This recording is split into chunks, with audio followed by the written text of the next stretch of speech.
Football. It's more than just a game. It's passion, glory, and dreams. But sometimes, the beautiful game hides its darkest secrets. Welcome to the story of Italy's biggest scandal, Calciopoli.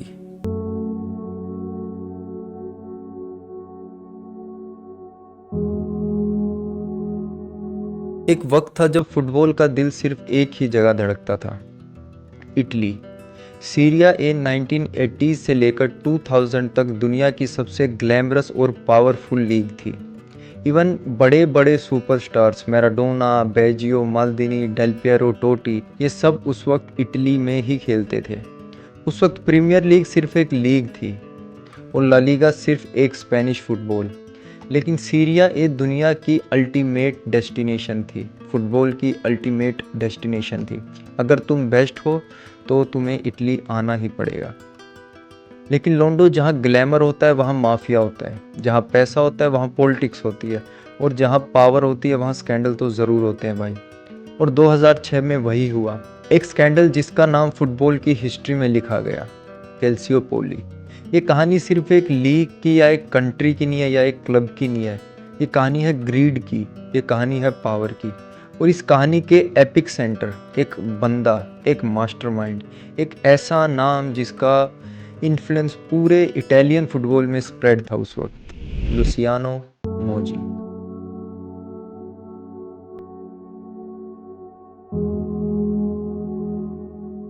ये सब start होता है एक match से, बस एक match. 2004 का season, सीरी B का crucial fixture, Messina versus Venezia. Messina को चाहिए थी बस एक जीत जो उन्हें सीरिया ए के दरवाजे पे खड़ा कर देगी। और फिर ऐसा कुछ हुआ जिसने भाई पूरे इटालियन फुटबॉल की नींव को हिला दिया। Viene espulso pure Gregucci, ma improvvisamente nasce il fatto dirompente, cioè prima che riprenda il gioco l'arbitro espelle Soviero, probabilmente non sappiamo, forse लुका पलेनका ग्राउंड पे अथॉरिटी बन के खड़ा था।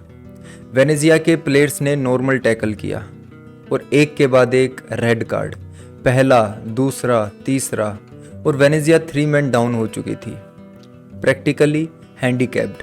और रिजल्ट ओबियस था भाई, मेसिना वो मैच जीत जाती है और अगले सीज़न के लिए सीरिया ए में प्रमोट हो जाती है। लेकिन इन्वेस्टिगेशन के दौरान पता चलता है कि ये कोई कोइंसिडेंस नहीं था। इन्वेस्टिगेशन के दौरान 3 रेफरीज के नाम बाहर आते हैं, लुका पेलानका, मार्को गैब्रिएली एंड मसीमो डी सेंतिस। ये तीनों रेफरी लगातार मेसिना के हर क्रूशियल मैचेस को ऑफिशिएट कर रहे थे। एंड गेस व्हाट, मेसिना वो हर मैच जीत रही थी, जो कि एक कोइंसिडेंस नहीं हो सकता। इन्वेस्टिगेशन से पता चलता है कि ये तीनों रेफरीज कहीं ना कहीं डायरेक्ट लिंक थे मसीमा के बोर्ड से, मसीमा के प्रेसिडेंट से, और इन सब की एक गैंग थी जिसका नाम था रोमन गैंग।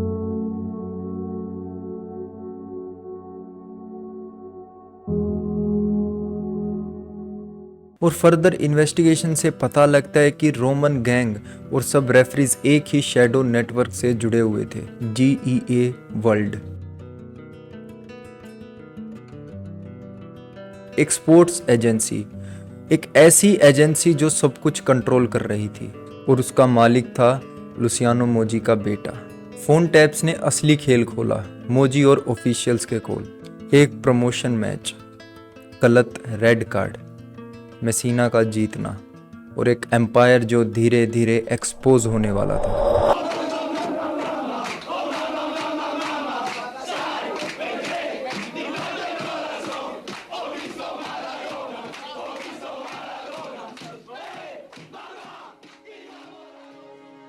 बार्सिलोना में डियागो मैराडोना बहुत ज़्यादा स्ट्रगल कर रहा था। इंजरीज, फाइट और कोकेन रूमर्स के बारे में तो हम सब जानते हैं। पर इन सब रूमर्स के बाद भी नेपोली ने रिकॉर्ड ट्रांसफ़र फ़ी के साथ मैराडोना को इटली लेके आया। स्टेडियो सैन पाउलो में अनवीलिंग हुई और 75,000 लोग सिर्फ मैराडोना को देखने आए। नेपोली के लिए ये सिर्फ एक प्लेयर नहीं था, एक मसीहा था। पुअर साउथ इटली के लिए मैराडोना एक सिंबल बन गया था जो नॉर्थ के रिच क्लब को चैलेंज करेगा। पर यह कहानी सिर्फ फुटबॉल तक सीमित नहीं थी। नेपल्स में उस टाइम माफिया, कैमोरा काफ़ी पावरफुल थे। ड्रग्स, बैटिंग्स, पॉलिटिक्स सब कंट्रोल उन्हीं के हाथ में रहता था। और यही एंटर होते हैं लुसियानो मोजी। मोजी नेपल्स के स्पोर्टिंग डायरेक्टर बने 1985 में। मोजी एक टिपिकल इटालियन फिक्सर थे। रेफरीज, ऑफिशियल्स, प्रेस सबके साथ अच्छे रिलेशंस थे मोजी के। और उनका एक काम था अपने स्टार डियागो मैराडोना को हर एक स्कैंडल से बचाना। जब भी मैराडोना का नाम कोकेन, पार्टीज या फिर लेट नाइट स्कैंडल्स या माफिया कनेक्शंस में आता तो मोजी इंश्योर करता कि रिपोर्ट मीडिया तक ना पहुंचे। और भाई ये भी रूमर्स हैं कि मोजी मैराडोना के सैंपल्स स्विच करवा दिया करता था। बेसिकली मैराडोना को प्रोटेक्ट करता था। इसी प्रोटेक्शन के बीच मैराडोना ने हिस्ट्री लिखी।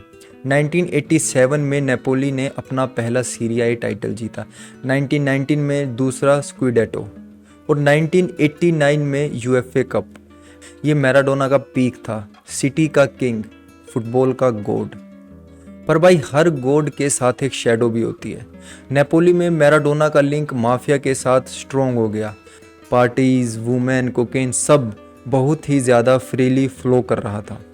मोजी ने उसको बचाने की पूरी कोशिश की, लेकिन धीरे धीरे कंट्रोल स्लिप होने लगा। और जल्दी ही अप्रैल 1991 में एक डोपिंग टेस्ट होता है जहां मैराडोना कोकेन पॉजिटिव निकलता है। मोजी इस बार मैराडोना को नहीं बचाता है और मैराडोना को 15 मंथ का बैन लग जाता है।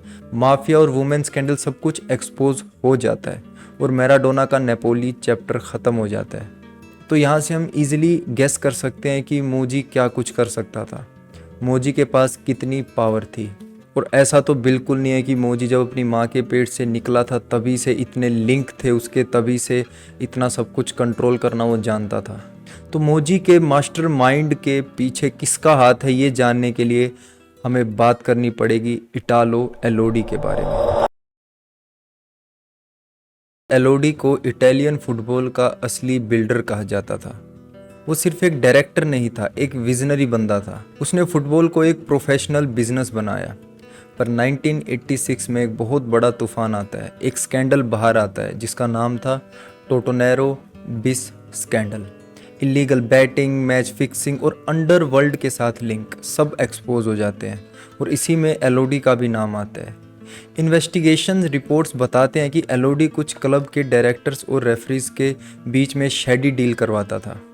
रूमर्स ये भी हैं कि कुछ मैचेस मैनिपुलेट करवाए गए थे। एक क्लोज एसोसिएट ने तो स्टेटमेंट में भी एलोडी का नाम ले लिया था, लेकिन इटालियन कोर्ट ने एविडेंस को वीक माना और एंड में एलोडी को क्लीन चिट मिल गई। एलोडी सिर्फ एक डायरेक्टर नहीं था, वो एक मेंटर भी था और उसका सबसे बड़ा शिष्य बना लुसियानो मोजी। रेलवे क्लर्क से फुटबॉल डायरेक्टर बनना मोजी के बस की बात नहीं थी भाई।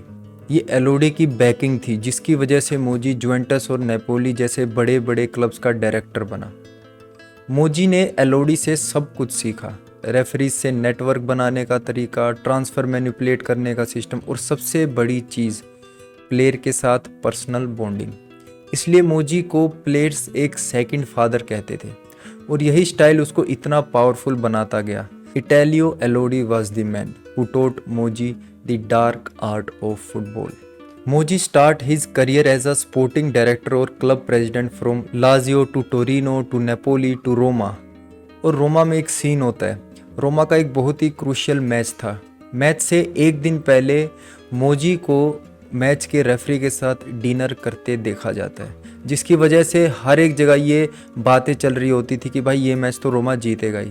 हालांकि वो मैच रोमा जीत जाता है और मोजी का इसमें कोई हाथ नहीं होता, बट फिर भी अफवाह की वजह से रोमा बहुत ही ज़्यादा हर्ट होती है, जिसकी वजह से रोमा फायर कर देती है मोजी को। उस वक्त हर मैनेजर अपना साइड बिजनेस और प्लेयर एजेंट नेटवर्क ऑपरेट करता था। बेसिकली फुटबॉल का गेम और प्रोफेशनल पावर एक साथ चल रही थी। स्टेडियम में फैंस को ट्रॉफीज और गोल्स का मैजिक लगता था, लेकिन behind the scene real power play चल रहा था। और उस वक्त के इटालियन फुटबॉल में भाई ये बहुत ही ज़्यादा कॉमन था कि मैनेजर वगैरह बहुत ज़्यादा रिच होते थे because of their side business. कोई मीडिया पब्लिकेशन ओन करता था, कोई न्यूज़ हाउस ओन करता था। 90s में इटली में अगर आपको कंट्री में इन्फ्लुएंस बढ़ाना है, कंट्री में आपको रीच चाहिए, अगर आपको इटली पे रूल करना है, तो एक सिंपल ट्रुथ था, ग्लोरी इन फुटबॉल। और ये सब समझने के लिए हमें एक इंसान के बारे में बात करनी पड़ेगी जिसका नाम है सिल्वियो बर्लस्कोनी। 1986 का मिलान। एसी मिलान फाइनेंशियली और ऑन फील्ड क्राइसिस में थी। फैन डिमोरलाइज हो रहे थे, ट्रॉफीज बहुत कम थी और सबसे बड़ी बात, टीम हमेशा मिड टेबल पे ही रह रही थी। बट एक आइकॉनिक मोमेंट हुई जब हजारों मिलान के फैंस स्टेडियम में बैनर्स लेके खड़े हुए और उन्होंने डायरेक्ट अपील की बर्लस्कोनी से कि come and save our club. Fans ने ओपनली रिक्वेस्ट किया कि बर्लस्कोनी एसी मिलान को खरीदे। बर्लस्कोनी ऑलरेडी एक स्टैब्लिश्ड बिजनेसमैन, टाइकून और मीडिया मोग्यूल था। 1960s और 70s में उसने फिनिनवेस्ट कंपनी स्टार्ट की जो इटली की लार्जेस्ट मीडिया और पब्लिशिंग एम्पायर बन गई। बर्लस्कोनी टीवी चैनल्स, एडवर्टाइजिंग और रियल स्टेट में डोमिनेट करता था। इटली में उसका नेटवर्क और इन्फ्लुएंस रैपिडली ग्रो कर रहा था। पॉलिटिकल कनेक्शन, मीडिया पावर और बिजनेस एम्पायर एक साथ।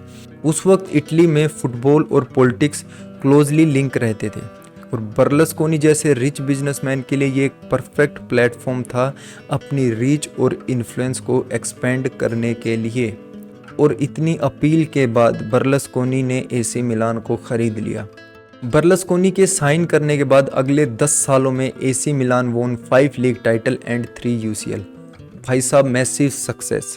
Berlusconi was the definition of success in Italian football, the way he changes everything for AC Milan. और उसी वक्त Italy needed a new prime minister.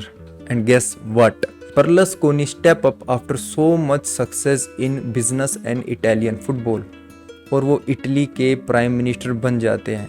And he is still the longest serving prime minister in Italian history. यही सब देखते हुए 1994 में Juventus ने मोजी की डिमांड की। मोजी को एलोडी के बताए हुए हर डार्क सीक्रेट याद थे। 3 ऐसी चीज़ें जो मोजी कंट्रोल करता था, जिनकी वजह से मोजी इतना पावरफुल था। सबसे पहले मीडिया। मोजी समझता था कि फुटबॉल में सिर्फ जीतना ही इम्पोर्टेंट नहीं है, जीतने का परसेप्शन बनाना उससे भी ज़्यादा इम्पोर्टेंट है। उसके पास इटली के टॉप स्पोर्ट्स जर्नलिस्ट और टीवी एंकर्स के नंबर हमेशा फ़ोन में होते थे। आपके हिसाब से मैच ख़त्म होने के बाद मोजी सबसे पहला काम क्या करता था? रेफरी को कॉल करना? नहीं, सबसे पहले वो मीडिया को कॉल करता था। वो डिसाइड करता था कि कल की हेडलाइंस क्या होंगी। अगर जुवेंटस हारी तो लिखना है कि रेफरी ने जूवी से मैच छीना। अगर जुवेंटस जीती तो लिखना है कि historic victory, unstoppable Juventus. Narrative था कि भाई कंट्रोल करना। इसकी वजह से फैंस और जो जनरल पब्लिक है ना, उसको लगता था कि जुवेंटस हमेशा विक्टिम या हीरो होती है। And second thing was referee selection mafia. Moggi का नेटवर्क रेफरी तक डायरेक्ट था। उसका एक दोस्त था जो कि एक रेफरी डेजिग्नेटर था, पायरूगी पायरेतो, जो अपॉइंट करते थे कौन सा रेफरी किस मैच में ऑफिशिएट करेगा। मोजी इंश्योर करता था कि जुवेंटस के मैचेस में फ्रेंडली रेफरीज आए। और आखिर ये फ्रेंडली रेफरीज करते क्या थे? 50-50 फाउल हमेशा जुवेंटस के फेवर में, सॉफ्ट पेनल्टीज जुवेंटस के लिए। अगर कोई रेफरी जुवेंटस के अगेंस्ट गया तो मोजी उसका करियर डिस्ट्रॉय कर देता था। लोअर डिवीज़न में भेजना, प्रमोशन रोकना और कभी कभी तो उसको कम्प्लीटली साइड लाइन कर देना। मोजी के लिए रेफरी और मीडिया अलग वेपन नहीं थे, ये एक ही वार मशीन का पार्ट थे। और सीज़न के एंड में जुवेंटस को हमेशा क्लीन चैंपियंस की तरह दिखाया जाता है, चाहे पीछे कितनी भी बड़ी मैनिपुलेशन हो। And third one is GEA world, Moggi का शैडो एम्पायर। GEA वर्ल्ड एक स्पोर्ट्स मैनेजमेंट एजेंसी थी जो अर्ली 2000 में इटालियन फुटबॉल के अंडर एक पैरेलल पावर बैंक बन गई थी और इसका ऑपरेशनल हेड था उसी का बेटा अलेक्जेंड्रो मोजी। ऑन पेपर ये एक नॉर्मल टैलेंट मैनेजमेंट कंपनी थी जो प्लेयर्स, मैनेजर्स और रेफरीज को रिप्रेजेंट करती थी, लेकिन असली में ये एक माफिया स्टाइल नेटवर्क था जो कैल्सियोपोली का कोर बन गया। मोजी का बेटा और GEA वर्ल्ड के पास एक समय 200 प्लस प्लेयर्स का कॉन्ट्रैक्ट था। जो प्लेयर GEA वर्ल्ड ज्वाइन करता था उसका करियर सिक्योर हो जाता था, क्योंकि मोजी इंश्योर करता था कि उस प्लेयर को या तो जुवेंटस में या और किसी बड़े से क्लब में भेजा जाए। जो प्लेयर GEA को इग्नोर करता था उसका करियर ख़त्म कर दिया जाता था। भाई सिर्फ प्लेयर नहीं, GEA ने तो कोचेज़ और स्टाफ को भी रिप्रेजेंट करना स्टार्ट कर दिया था। अगर एक कोच GEA के इन्फ्लुएंस में होता तो मोजी उसको ईजिली बड़ा क्लब दिलवा देता। इन रिटर्न कोच जुवेंटस के फेवर में कभी गेम अप्रोच कॉम्प्रोमाइज़ करता मोजी के थ्रू जीईए वर्ल्ड के ट्रांसफर्स में हमेशा एक हिडन कमीशन था। प्लेयर्स को जुवेंटस भेजना, फिर लोन पे छोटे क्लब्स में भेजना, ये एक पूरा सर्कुलेशन सिस्टम था जिसमें पैसा मोजी नेटवर्क के अंदर घूमता रहता था भाई। जैसे बहुत सारे इटालियन प्लेयर्स जो रैंडमली जुवेंटस में साइन हुए, फिर तुरंत लोन पर छोटे छोटे क्लब्स में गए, वो जीईए डील्स का हिस्सा थे। कुछ जर्नलिस्ट ने यह भी रिपोर्ट दिया कि जीईए वर्ल्ड की कुछ डील्स माफिया थ्रेट्स के थ्रू होती थी, या तो ज्वाइन करो या करियर बर्बाद। But somehow things collapse. Red card वाला सीन याद है तुम्हें? 2005-06 में पुलिस ने मोजी और जुवेंटस के नेटवर्क के कन्वर्सेशन रिकॉर्ड किए, और जैसे ही ये टेप्स मीडिया के पास आई, इटली हिल गई। कॉल्स में मोजी डायरेक्टली रेफरीज और फेडरेशन ऑफिशियल्स को इंस्ट्रक्शन दे रहा था, इस रेफरी को हटाओ, अपना बंदा भेजो, पेनल्टी देनी है या नहीं देनी है। एक नेटवर्क कंपनी थी टेलीकॉम इटालिया, TIM। इसी के नेटवर्क से मोजी और रेफरिंग ऑफिशियल्स के फ़ोन टैप्स रिकॉर्ड किए गए, और भाई इन टेप्स ने एक्सपोज कर दिया कि कैसे मोजी रेगुलरली रेफरीज के डेजिग्नेटर्स के साथ बात करता था। उन फ़ोन कॉल से ये पता चलता है कि मोजी डिमांड करता था जुवेंटस के फेवर में मैच जाए। अगर कोई रेफरी उसके प्लान के अगेंस्ट होता तो मोजी उन्हें पनिश करवाता। और जैसे जैसे कॉल रिकॉर्ड सामने आ रही थी तो बहुत सारे क्लब्स के नाम भी सामने आ रहे थे, और उसी के बीच एक नाम बाहर आता है, AC मिलान।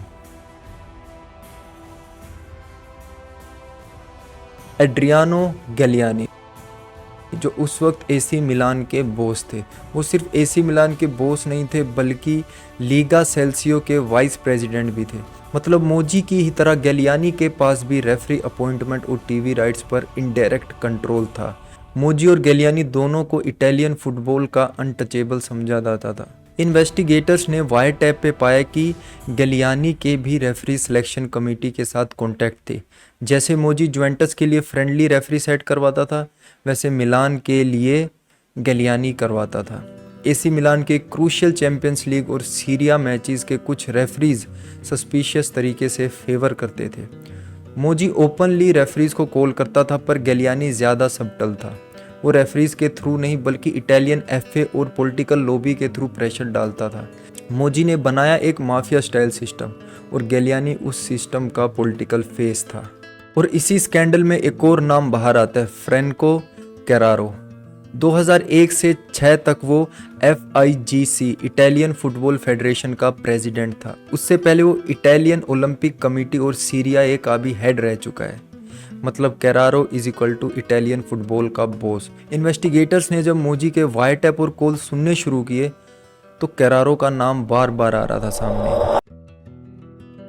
जैसा कि हमें पता है, मोजी का हर न्यूज़ चैनल, हर अखबार में बहुत ज़्यादा इन्फ्लुएंस और दबदबा था। तो क्या होता है कि कोई भी न्यूज़पेपर मोजी के खिलाफ कुछ न्यूज़ वगैरह छापने के लिए तैयार नहीं था, सिवाय एक के, ला गजेता डेलो स्पोर्ट।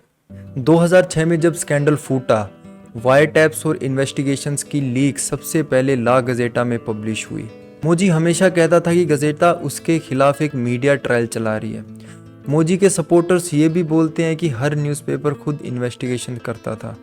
इन्वेस्टिगेटर्स के पास हज़ारों कॉल्स थे, बट गजेटा ने सिर्फ वही छापा जो जुवेंटस और मोजी को टारगेट करे। मोजी पायरेतो कॉल्स बुरी तरह पब्लिश होने लगे, लेकिन गैलियानी, बर्गामो और मोराटी रेफरीज वाले कॉल्स या तो बिल्कुल छुप गए या फिर छोटे कॉलम में डाल दिए गए। यही वजह है कि फैंस कहते हैं it was not Calciopoli, it was Juvepoli. धीरे धीरे पूरे इटली में स्कैंडल की बातें फैलने लग जाती हैं और 4 क्लब्स के नाम बाहर आते हैं, फ्योरेंटीना, जुवेंटस, लाजियो, AC मिलान। अब भाई पनिशमेंट तो देनी ही पड़ेगी, तो इटालियन ओलंपिक सोसाइटी एक कमेटी बनाती है जो डिसाइड करती है किस क्लब को क्या पनिशमेंट मिलेगी। जुवेंटस को मेन विलन की तरह दिखाया जाता है और जुवेंटस से 2 लीग टाइटल छीन लिए जाते हैं, जिनमें से एक इंटर मिलान को दे दिया जाता है, और उसी के साथ जुवेंटस को रेलीगेट भी किया जाता है सीरी बी में।